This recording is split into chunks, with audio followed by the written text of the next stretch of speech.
بزانین کە ئەمڕۆ لێرە هەمومان بێت و کۆبوونەتەوە ژیانی هەموو لای خستۆتە ژێر کاریگەری خراپەکانی خۆیەوە. هەرچەندە ئێمە ئەوەی کە بۆ ئێمە خاڵی هاوبەشە ئەوەیە کە فعلەن ئەم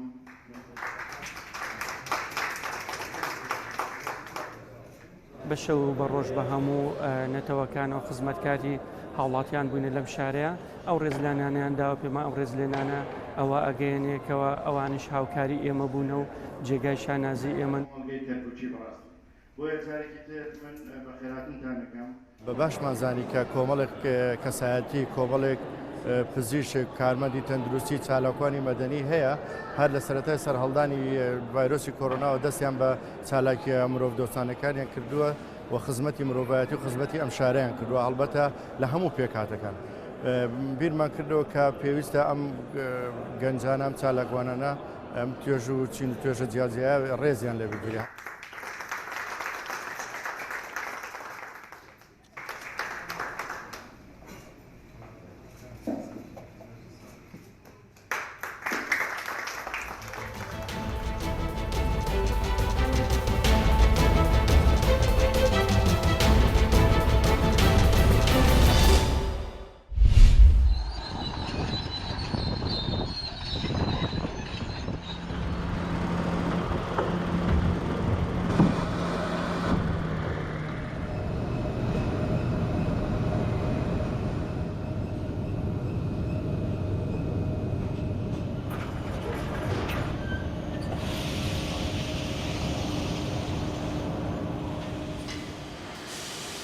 بەرهەمەکانمان لە دوو بەشی سەرەکی پێک دەکەن لۆ دوێرینە لەگەڵ لۆ دوێرینە لۆ دوێرینەکان 4 زۆر خشت دەگرێتەوە لۆ دوێرینەکەش بە هەمان شێوە 4 زۆر خشت دەگرێتەوە کە 3 زۆریان خشتی بلۆکە لەگەڵ خشتی ستانداردی عێراقی.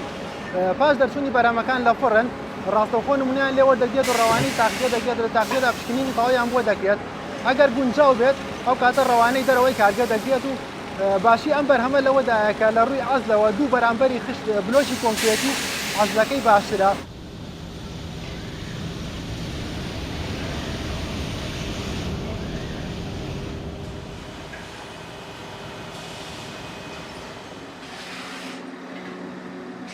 ئەم بەردی خۆڵیە بە چەند قۆناغێک دەهاڕدێ و ور دەکرێ و پاشان ئاوی بۆ زیاد دەکرێ و تێکەڵ دەکرێت. دواوەی کە بە شێوەیەکی ڕێکوپێک تێکەڵ کرا لە ناو سایلۆدا بۆ زیاتر لە هەفتەیەک دەهێڵرێتەوە. دواتر لە ڕێگەی ئامێری ئەکسودەرەوە واڕوا قاڵبەوە ئەو بەرهەمەی کە دەمانەوێ بەرهەمی دەیەنی کە بە پێی ستانداردی عێراقی گونجاو و بۆ دروستکردنی بینە.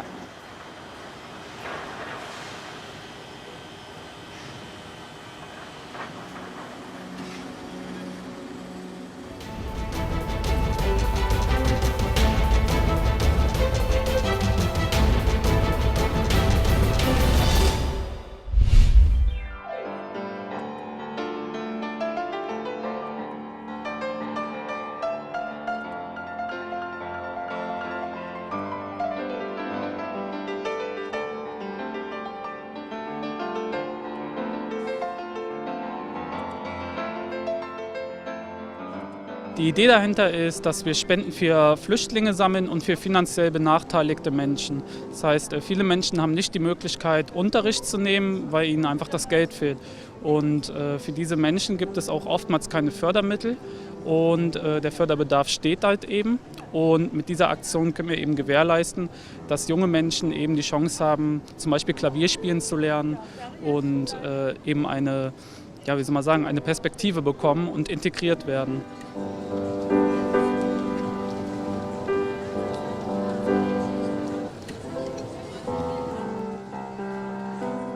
Warum ich hier bin, weil ich immer einkaufen gehe samstags und dann habe ich in der Zeitung schon von diesem Programm gelesen, dass da also Jugendliche spielen können, die nicht so viel Geld haben, aber Talent haben. Das finde ich ganz toll. Bin ich begeistert von, weil nämlich dieser Slogan, der da steht, Musik verbindet alle Religionen, alle Erdteile, alle Gesellschaften, die verschiedensten Rassen, finde ich super gut.